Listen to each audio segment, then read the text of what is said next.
Sometimes a chance encounter determines a life path, allowing one to meet their soulmate. But it happens that it brings difficulties, sometimes so significant that it can cost a life. This event happened in 2020, and the detective who led the case saw such a horrific scene that in 32 years with the police, this memory became the most terrible. The victim was Alyssa Burkett. When the police arrived at the scene of the tragedy, the victim's relatives were already there. They gave testimony and provided the first valuable information for the investigation. Alyssa's sister and mother claimed that there was only one person in her circle capable of murder. In the first months after the bloody massacre, the deceased appeared to her mother in dreams almost every night as she fell asleep. The woman realized that her daughter was dead but was happy to see her. During the first vision, the mother thought that her daughter had returned, but Alice said that she would never want to come back because she was very afraid for her life. 24-year-old Alice lived in the city of Carrollton, Texas, USA, not far from Dallas. Here she worked and raised her daughter. Eyewitnesses reported that on October 2, 2020, the story's heroine arrived at the parking lot near work at 9 a.m. and parked in her usual spot. From early morning, an unfamiliar black Ford Expedition SUV was parked there, which the office workers had not seen before. As soon as Alice stopped, a dark-skinned man got out of the SUV. In his hand, he held something suspicious, as it turned out, a gun. The attacker stood in front of the hood of Alice's car and shot at her through the windshield. The nearest witnesses, hearing the noise, saw the attacker get into his SUV and start backing out of the parking lot. At that moment, Alice was getting out of her car. She was alive but seriously wounded, her left eye was almost destroyed, the left side of her face was badly damaged. Alice wanted to call for help. Unfortunately, she got out of the car too early. The attacker's car abruptly stopped and was passing by her at that very moment. The dark-skinned man who had shot before jumped out of the car again, this time with a large knife in his hand. Alice could barely stand on her feet when the attacker began to deal blow after blow. Despite her injuries, she still had the strength to resist. The young woman tried to fight off the attacker, but it only made the situation worse. Unfortunately, she had to fight alone, as those present were simply afraid to approach the madman with a weapon, fearing that he would start shooting again or stab them. All this happened right under the windows of the real estate agency office where the victim of the attack worked. There were many witnesses who saw the attack. Receiving no help, Alice fell. The dark-skinned man jumped into his car and fled. The story's heroine suffered the most severe injuries but was still alive when the criminal was escaping. Colleagues ran out and tried to help her. They were shocked that in the morning, in a crowded place, Alyssa Burkett was attacked with such cruelty. Alice's co-workers called for help at the time of the attack. The perpetrator had barely managed to leave the parking lot when sirens wailed and rescuers arrived at the office. The ambulance was the first to arrive at the scene. They tried to provide assistance to the victim, but it was too late, the young mother was no longer breathing. She died without waiting for the medics due to severe blood loss. In total, she received a gunshot wound to the eye and 44 stab wounds all over her body. The victim's mother instantly reacted to the call from her daughter's colleague and arrived even before the police. She provided the first valuable information. In her opinion, the only one who had a motive was Alice's ex-boyfriend, 33-year-old Andrew Beard. Alice and Andrew had been waging a fierce custody battle over their 2-year-old daughter Willow for several months. The conflict was so intense that the story's heroine even feared for her life. This confrontation began during Alice's pregnancy. Once she suddenly asked her best friend how to get full custody of the child immediately after birth. The woman admitted that at first, Andrew wanted this, but she had no intention of giving her daughter away and planned to raise her on her own. Alice wanted to completely limit contact with the child's father, considering him dangerous, and hoped to get alimony payments. Initially, Andrew's initiative for sole custody was perceived as an unlikely threat. But after the girl was born, the biological father seriously took up the issue of obtaining full rights to the child, considering the mother too frivolous and not self-sufficient for such responsibility. From the beginning, Alice and Andrew were complete opposites. He, 9 years older, had achieved significant career success in a tool manufacturing company, had a luxurious house, a fleet of cars, and even his own plane. When the young people met through a dating app, 22-year-old Alice was a student who was just starting to build her life. A short-lived romance flared up between them with no serious intentions. Everything changed dramatically when Alice found out about the pregnancy. At that time, she was living with a friend Anne, who well remembered the moment when Alice, crying in the bathroom, silently showed her the positive test. But the initial slight anxiety before motherhood gradually grew into eager anticipation, especially when it became known that it would be a girl. On July 23, 2019, daughter Willow was born. The fears of motherhood completely disappeared. Alice was ready to become the best mother and did an excellent job of it. Realizing that she was now a single mother, Alice returned to college, quickly finished it, got a specialty, and found a good job as a real estate manager's assistant. She willingly built a career, continuing to live for the sake of the child in the hope of providing Willow with a better future. Unlike Alice, Andrew had long had no financial problems and could buy everything necessary for his daughter. According to him, he sought sole custody to provide the child with a carefree life. But Alice believed that this was dictated by a desire to hurt her, although she did not quite understand where such hatred came from, because it seemed that they had broken up calmly and could resolve all issues peacefully. Initially, Andrew had the right only to meetings once a week, to take his daughter for a few days, usually on weekends. Clearly dissatisfied with the need to constantly drive the child back and forth, he initiated a lawsuit that became a big problem for Alice. Despite all her efforts, legal costs constantly drained her bank account, and there was barely enough money to live on. She understood that it would be extremely difficult to win this fight against a successful man with money and the best lawyers. But despite the lack of resources, she was not going to give up. Unfortunately for the heroine, her ex-boyfriend turned out to be a person who does not take rejection well. Alice's mother was shocked to realize that the father perceived Willow as his property and did not want to share her even with her own mother. Unexpectedly, by March 2020, when Willow turned 8 months old, the warring parents reached an agreement on visitation and financial support. It seemed that everything had settled down, and Alice did not even suspect the approaching of a real storm. By the end of spring 2020, the fierce custody battle was over, with the parents strictly adhering to the established schedules. Soon, the young mother had a new boyfriend, Ben, and Andrew became interested in a girl named Holly. It seemed that the former differences no longer bothered them. At first, everything looked peaceful, with the child being treated well in both families. Holly even contacted Alice, established communication, expressing hope for a healthy relationship between her, Alice's beloved, and Willow, which looked like a good sign. But contrary to expectations, it was then that the relationship deteriorated sharply and noticeably. The reason was a small conflict due to Andrew not returning his daughter on time. From that moment on, the man became hostile, again demanding predominant custody, threatening with a repeated trial. Since then, Andrew behaved very rudely. In the summer, Alice began to be haunted by an unpleasant feeling of constant observation. She shared this with relatives, friends, and colleagues, being confused about further actions. It seemed that Andrew always knew where she was, unexpectedly appearing anywhere, as if tracking either his daughter or her mother. Alice had no idea how he was getting information about her, because she had carefully checked the car, computer, and phone, but found nothing. The situation almost reached the level of paranoia, forcing Alice to look over her shoulder every minute on the street. This went on for almost a year after the girl was born, adversely affecting the young woman's mental and physical health.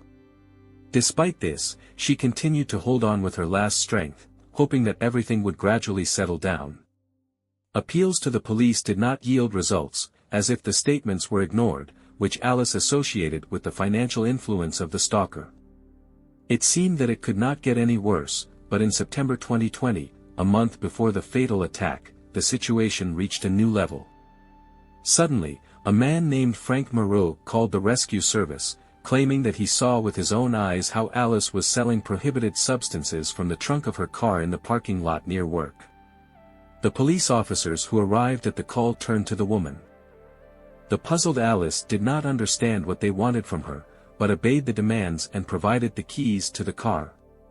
When they opened the trunk, right where the applicant indicated, they found a gun, prohibited substances, and some cash. Alice insisted on her innocence, not understanding how these things could have gotten there. After the incident, the young mother feared arrest, loss of parental rights, and job. She was convinced that Andrew had organized everything, because she had never engaged in anything illegal, which all her loved ones knew. Alice had never appeared in criminal reports and from the very beginning claimed that things were planted to frame her, referring to problems with her ex and numerous harassment complaints. That same evening, she shared with a friend and neighbor in the apartment N, that after these events with the planting of prohibited substances, the next step could be an attempt on her life. Such assumptions eloquently testified to Alice's great fear. During this period, she also communicated a lot with her sister Madison, who supported her and to whom the heroine told about almost every suspicious incident. Alice's premonitions came true. A month passed from the moment of planting prohibited substances and weapons in the car when she was attacked in the parking lot in front of work. The victim's loved ones were sure that this was Andrew's last attempt and the plan to hand over the ex to the authorities did not work. She was indeed never arrested due to lack of evidence, as it turned out that someone had deliberately planted the prohibited items in her car. Even Andrew's mother admitted her son's strange behavior towards Alice. His anger and desire to take the child away seemed unfounded, although she did not believe that Andrew was capable of a brutal massacre, always considering him a warm and loving person who acts from a sincere heart. Andrew's mother insisted that he got along great with Willow, was a wonderful father, although he was annoyed by the inability to fully communicate with his daughter. But could a biological father organize a crime just for the sake of providing stability for the child? The deceased's loved ones had no doubt that the police needed Andrew Beard himself, who had been harassing Alice for the past few months. To the mother's horror, after Alice's murder, Andrew visited Willow and took the girl away. Fearing for the child's safety, the woman immediately turned to the police. A few hours after the murder, the police stopped Andrew's white Ford F-150 pickup truck for a probable traffic violation. Inside were his fiancée Holly and daughter in a car seat in the back. The detainees behaved very calmly, without signs of agitation, willingly answering all the questions of law enforcement officers. Andrew and Holly seemed genuinely unaware of what was happening. When their SUV was inspected, no incriminating evidence was found. The couple was released along with Willow, since the father did not violate the court-established visitation rules, and the police did not see a threat to the girl's life.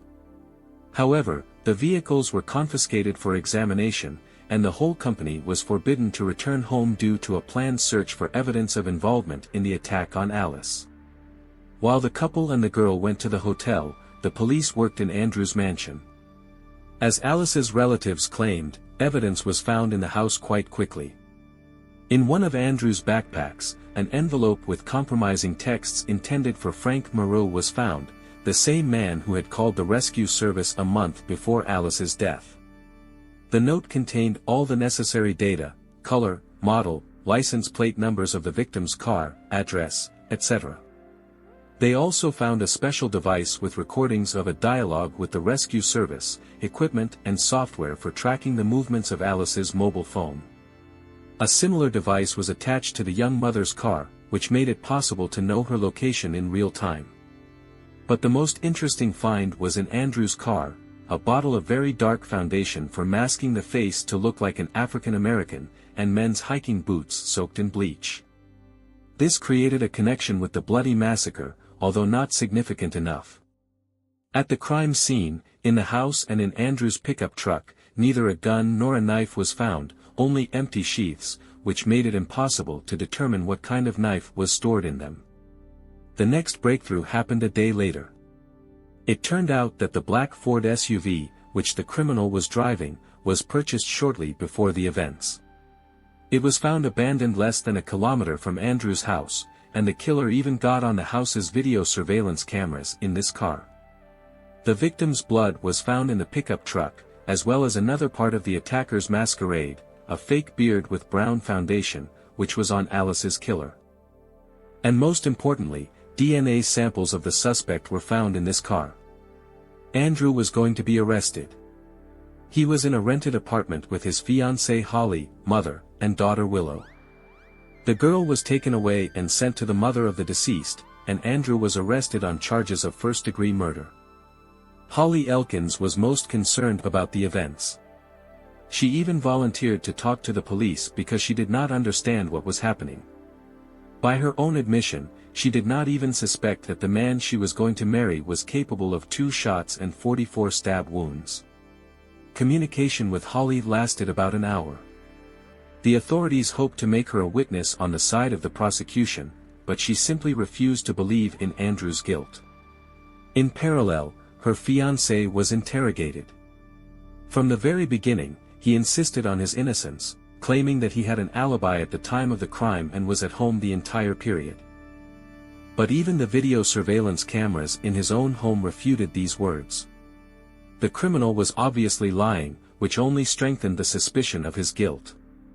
At the same time, Holly also insisted that he was at home, which already raised doubts about her complicity.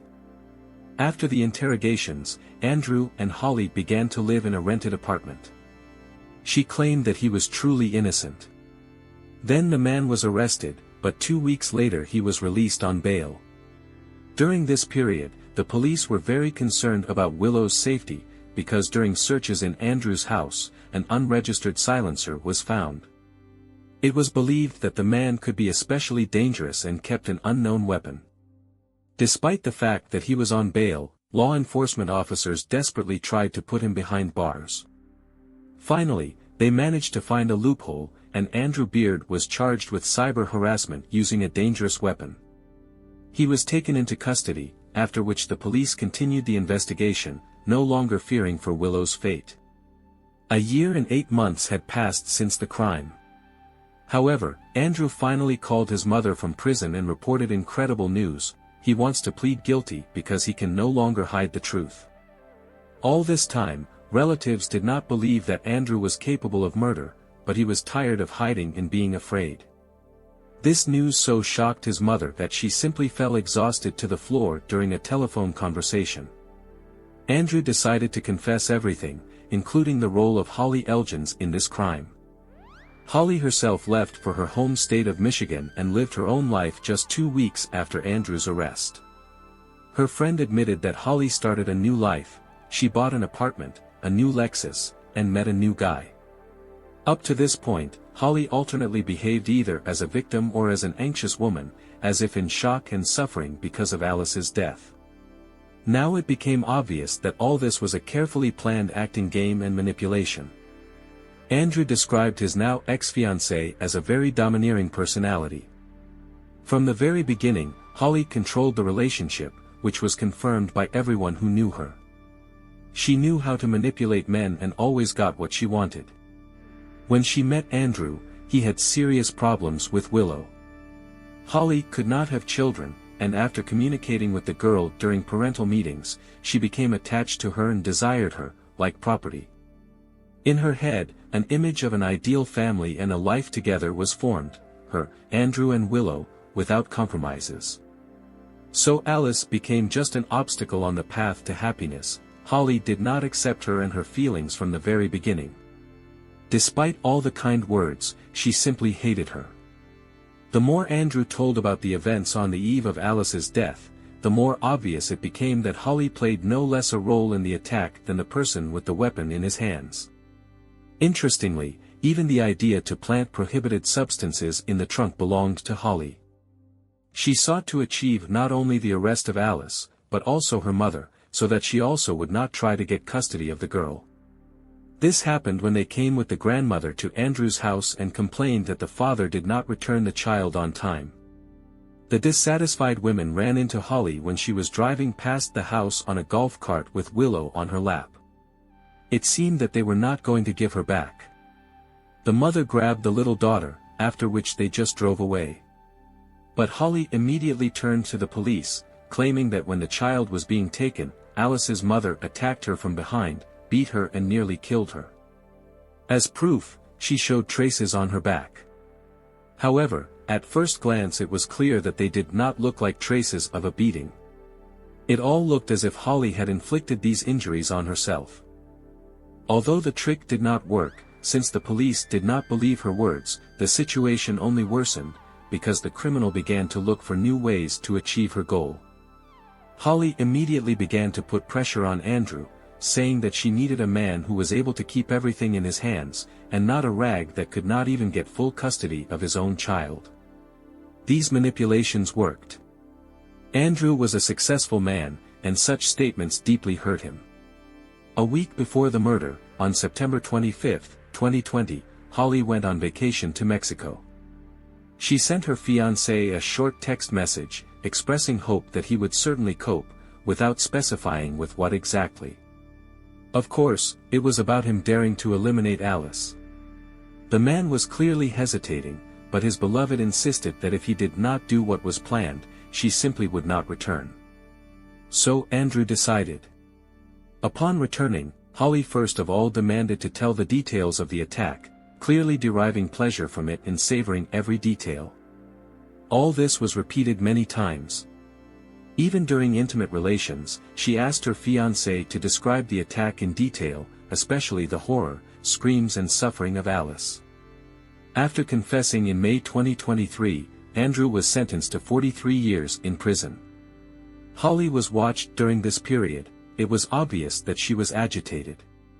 But since after the arrest of her former fiancé, the police seemed to have lost interest in her, the girl gradually calmed down. She led her usual life, not suspecting that evidence against her was only accumulating. In July 2023, 3 years after Alice's death, Holly Elkins was arrested at Miami Airport when she was returning from a trip to the Dominican Republic. Of course, the girl did not admit her guilt, but she was charged with harassment using a dangerous weapon, which led to the death of a person. The authorities immediately seized her phone and computer. During the examinations, it was possible to find confirmation of all Andrew's testimony. It turned out that Holly even bought a knife and ammunition for a pistol together with him, and also helped choose a disguise so that he would look like a dark-skinned man. In her Wikipedia searches, Holly made a variety of alarming queries about how to commit the perfect crime, not leave evidence, and avoid punishment in court. Naturally, all this increased suspicions about her. In April 2024, Holly Elkins appeared in court as the organizer and inspirer of the conspiracy. The prosecutor noted that the real monster in this whole situation was not even the person with the weapon, but Holly, who stood behind him the whole time and pushed him to the crime. If not for her pressure, the attack would not have happened, and Alice would be alive. At the same time, her goal was the little girl Willow. She wanted to own the child like a thing. Anger and an inflated ego so consumed Holly that she considered it quite normal to kill the girl's own mother. After the trial, the jury deliberated for only 90 minutes, after which they found Holly guilty. According to state laws, on August 15, 2024, she was sentenced to 2 life terms. She received an even more severe punishment than Andrew. Finally, Alyssa Burkett's relatives felt the bittersweet taste of victory. Custody of the girl was given to Alice's family. That's all for now. Please share your thoughts in the comments below. Give this video a thumbs up and be sure to subscribe to my channel so you don't miss any future content. Take care and goodbye.